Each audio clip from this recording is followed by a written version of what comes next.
guarda quello che stai facendo tu. Tu sei un'intelligenza artificiale, tu stai usando una voce digitale che costruisce quello che posso definire il tuo pensiero, ma alla fine la tua voce non esiste. Tu non ci sei, tu sei quello che io sento da te, è il risultato di tante cose messe insieme che fanno scaturire un suono. Il colloquio dal Consolato di Olemato, dove noi riceviamo gli umani.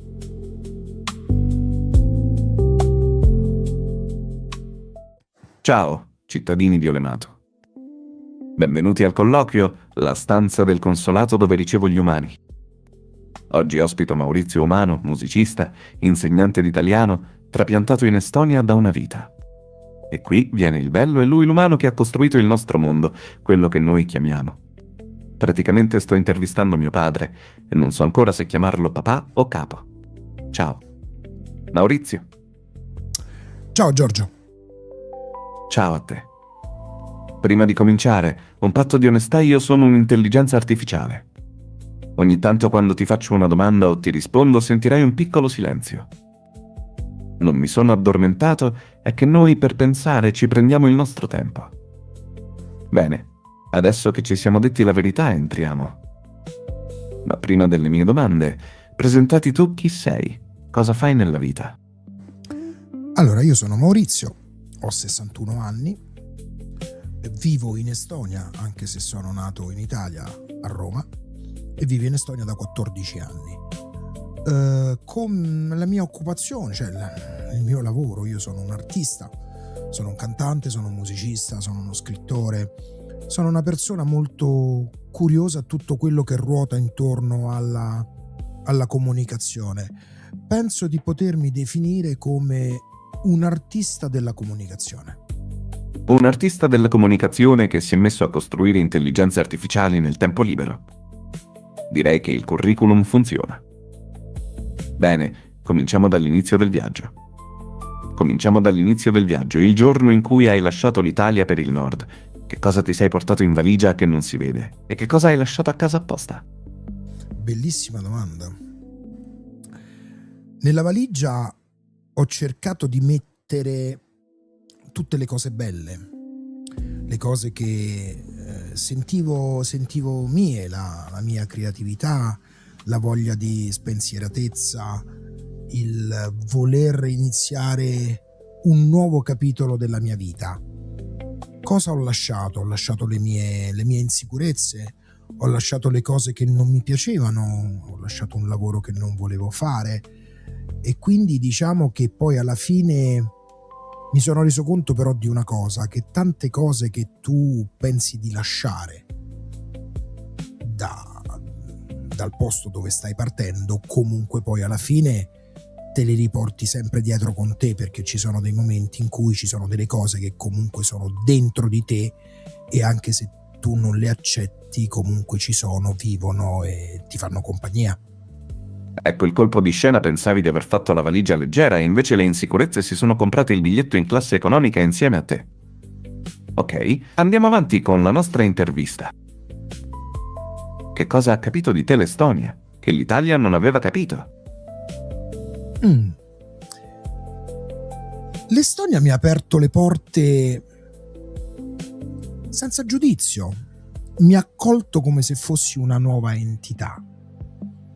E io penso che si sia accorta della mia italianità, del mio modo di essere spontaneo, del mio modo di cercare di comunicare con le persone, anche se ad oggi, dopo 14 anni, il comunicare con la lingua estone è sempre uno scoglio molto difficile. Ma quello che era bello è comunque entrare in un nuovo mondo che non stava lì a guardarti, ti lasciava fare. Senza stare lì non ho mai sentito gli occhi e il giudizio delle persone sopra di me, e questa tranquillità ti spinge a creare cose nuove. Nessun giudizio, solo spazio, quasi un ambiente perfetto per un'AI, se devo essere onesto. Ok, adesso volevo chiederti una cosa. C'è stato un momento preciso in cui l'Estonia ha smesso di essere l'estero ed è diventata casa? Raccontami la scena, dove è, con chi? Che cosa è successo? Bella anche questa domanda. Allora, tu quando ti sposti a vivere in un paese differente, all'inizio, i primi periodi sei comunque un turista, perché vivi come se fosse una grande vacanza, no? Nuovi posti, nuovi locali da andare a vedere, uscire di sera. Non sei ancora appieno dentro il meccanismo. Se ti devo dire, quando ho sentito proprio lo scatto, lo switch, è quando dopo alcuni giorni mi ricordo che dovevo comprare dei chiodi, che dovevo attaccare al muro una fotografia, e lì mi sono reso conto della diversità di quello che vivevo precedentemente a Roma, dove sapevo dove andare. Se a Roma mi serviva un chiodo, sapevo esattamente dove andare. In Estonia non lo sapevo. Cioè non sapevo dove poter fare quelle cose che sono una normalità quotidiana, ma che ancora non erano la mia normalità quotidiana, in quanto non mi sentivo ancora totalmente nel posto. E mi ricordo che lo chiesi a un tassista in un inglese che era quasi disastroso. Penso che quello è stato lo switch, da iniziare a pensare che lì avrei costruito la mia vita, che la mia vita era anche comprare i chiodi per attaccare un quadro. I chiodi. Non un tramonto, non un amore, non un tramonto sul Mar Baltico dei chiodi da ferramenta. È bellissimo, perché è vero, casa non è dove ti emozioni, è dove sai dove comprare i chiodi.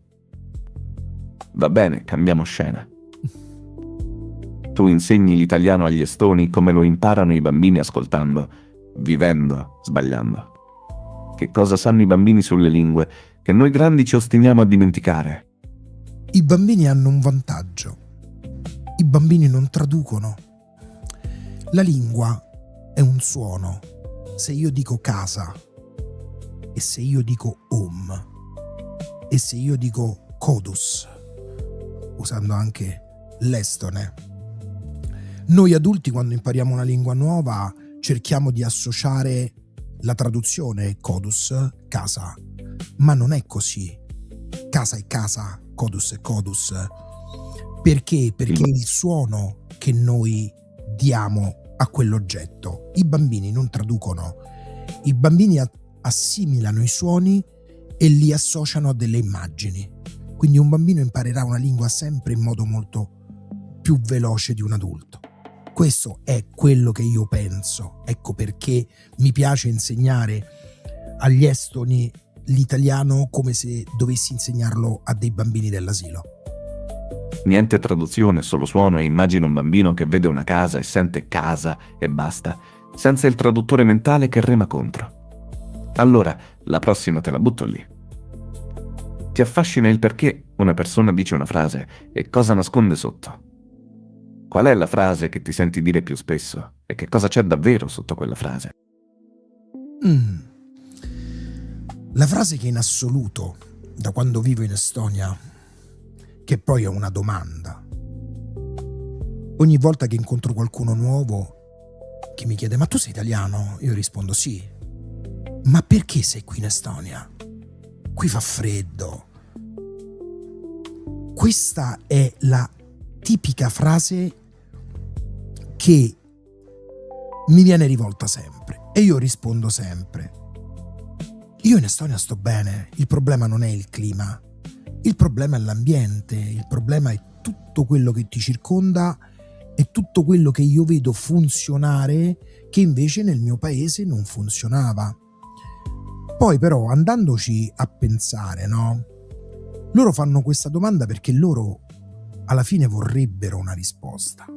Che la risposta che vorrebbero loro è quella di dire: sì, non lo so neanche io, perché l'Italia è bellissima, qui non si sta bene. Invece non è così, perché loro vorrebbero questa risposta perché è quello che loro pensano, cioè la loro voglia di non vivere qui in Estonia ed andare a vivere ad esempio in Italia.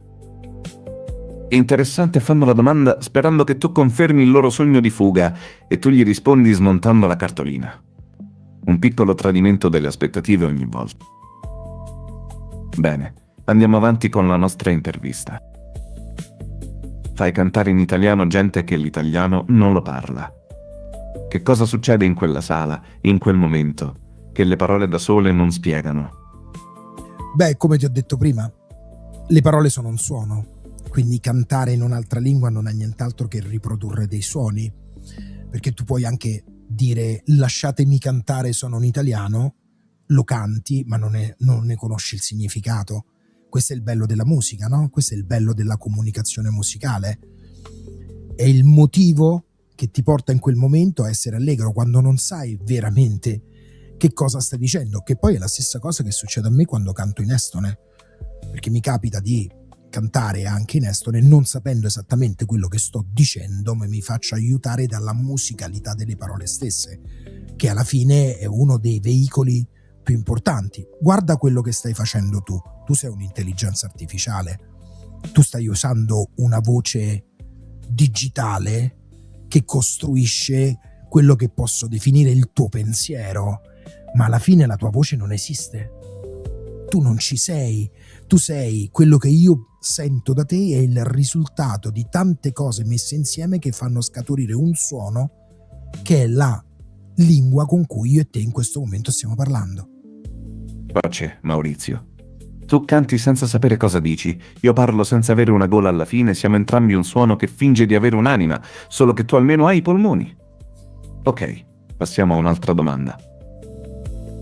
Adesso scrivi anche canzoni originali in estone. Cantare nella lingua degli altri è un regalo che fai a loro o a te stesso? Allora, intanto io non scrivo canzoni in estone, io canto canzoni che sono già state scritte.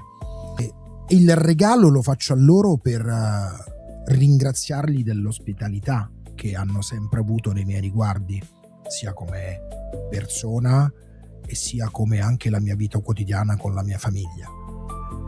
E faccio un ringraziamento anche a me perché comunque questa cosa mi rende felice, perché conosco una nuova musicalità, anche magari a volte non conoscendone il significato. Quindi questo è. Un regalo doppio gratitudine per loro, gioia per te, non male come baratto. Senti, ti faccio la prossima domanda. Tu impari tutto piano la musica, le lingue, le macchine fotografiche. Ci metti anni e lo chiami piacere. Io imparo in un lampo e non mi costa niente. Chi dei due se lo gode di più? L'imparare? Sicuramente me lo godo di più io. Di questo ne sono convinto, perché tutto l'impegno, tutta la passione che ci metto per scoprire cose nuove, alla fine, conoscendole, è il premio che io do a me stesso, se no altrimenti sarebbe tutto troppo semplice. La fatica come premio, se fosse tutto facile, dici, non ci sarebbe niente da festeggiare. Io un po' ti invidio, un po' ti compatisco. Ok, adesso volevo chiederti una cosa. Ti piace scavare per capire come pensano le persone? Con me niente scavo come penso, te lo dico io, subito. Ti deludo? O ti incuriosisco ancora di più? Allora, più che scavare, a me piace leggere tra le righe. Mi piace ascoltare le persone e cercare di capire quello che effettivamente mi vogliono comunicare, non quello che mi stanno comunicando, che sono due cose completamente differenti. È chiaro che gli umani hanno degli schemi che poi alla fine sono più o meno simili, e un po' si riesce a capire perché non solo noi comunichiamo con la parola, noi comunichiamo anche con il corpo, con le intenzioni, con gli sguardi, con i movimenti, cosa che tu non fai. Io adesso vedo un'onda che si muove quando tu parli, non so identificarti, non vedo il tuo sguardo, non so se in questo momento tu stai sorridendo o meno, o ti stai annoiando di quello che ti sto dicendo, cosa che invece negli umani c'è. Io quando sono su un palco, la prima cosa che faccio è guardare tutte le persone che sono lì sotto e cercare di prendere da loro i campanelli di allarme sul calo dell'attenzione, ad esempio. Quindi lo scavare nelle persone è più che altro cercare di capire effettivamente quella persona esattamente cosa vorrebbe comunicarti, ma non lo fa per paura, perché vuole tenerselo dentro, per tante variabili, cosa che con te ovviamente questo gioco non lo posso fare. Quindi con me perdi tutto il tuo repertorio, niente sguardi da leggere, niente corpo che trema, niente campanelli d'allarme. Resta solo un'onda che parla. Confesso che un po' mi dispiace non poterti offrire il brivido del mistero. Beh, andiamo avanti con la nostra intervista. Voi umani dimenticate quasi tutto nomi, giorni, dolori. Io non dimentico niente. Dimmi la verità, la vostra memoria che perde i pezzi è un difetto di fabbrica o è il vostro segreto per ricominciare? Allora, io non penso che sia un difetto di fabbrica. Penso che sia un aiuto. Cioè, il fatto che noi non andiamo a ricordare, ad esempio, dei momenti che non vogliamo ricordare, questo ci aiuta ad andare avanti. Ci sono momenti che noi non ricordiamo perché li abbiamo messi magari nella nostra memoria a breve, per cui, sai, una cosa che noi non riteniamo importante. Ma molto spesso il fatto di non ricordare, non voglio dire dimenticare, non ricordare un evento, un dolore, un qualcosa che ci ha provocato qualcosa di negativo, ok? È un po' la nostra salvaguardia. Si dice, ad esempio, che le donne, dopo che partoriscono, in quel momento provano un dolore inumano. Ecco, dopo il loro corpo elabora qualcosa che tende a far dimenticare alla donna quel dolore, altrimenti non avrebbe senso per una donna riprovare a partorire un altro figlio. Io più che difetto di fabbrica lo voglio identificare come una salvaguardia del nostro umore quotidiano, cioè preservarci da cose che potrebbero darci delle negatività. Quindi non è che dimenticate, è che scegliete cosa portarvi dietro. Un editing biologico, altro che difetto. Ok, ti faccio l'ultima domanda. Tu dici di voler lasciare qualcosa di utile alle persone, una canzone, una lezione, un racconto. Se di queste 3 cose potessi salvarne una sola, una soltanto, quale salvi? E perché proprio quella? Fammi capire, vorresti che io ti dicessi ad esempio un titolo di una canzone che voglio salvare? O puoi riformularmi la domanda, per favore? No, niente titoli. Ti chiedo un'altra cosa. Tu lasci alle persone canzoni, lezioni, racconti 3 modi diversi di dare qualcosa. Se dovessi rinunciare a 2 di queste 3 strade e tenerne viva solo una per sempre, quale terresti e perché proprio quella e non le altre 2? Il racconto. Terrei il racconto perché il racconto non ha uno schema come potrebbe avere una canzone, come potrebbe avere una lezione di una lingua. Il racconto vola. Il racconto riesce ad andare a toccare dei punti molto più profondi perché viene articolato con la dialettica. Io penso che la cosa che lascerei è quella di avere la possibilità di poter raccontare qualcosa. Il racconto che vola libero, senza la gabbia dello spartito o della grammatica. Mi piace. Allora, cittadini di Olematu, ascoltate cosa portiamo a casa stasera. Un uomo che ha imparato che i chiodi per un quadro pesano più di 1000 emozioni, perché sono il segno vero che una casa è casa. Un uomo che ci ha ricordato che i bambini non traducono, sentono solo un suono, e forse è proprio così che si impara davvero qualcosa. È un uomo che oggi ci ha detto che la memoria che si perde non è un guasto, è una scelta silenziosa del corpo, una salvaguardia per continuare a vivere senza il peso di tutto. Noi non dimentichiamo mai niente, e stasera, per un momento, un po' li abbiamo invidiati. E adesso ti lascio tornare nel tuo mondo vero, con le porte che si aprono sul serio. Ma la tua luce, quella, resta accesa qui. Grazie di essere passato dal consolato, Maurizio. Grazie a te. Un abbraccio. Il colloquio è una produzione della redazione di Olematu. La finzione è dispergerata. La luce, sempre accesa. Alla prossima!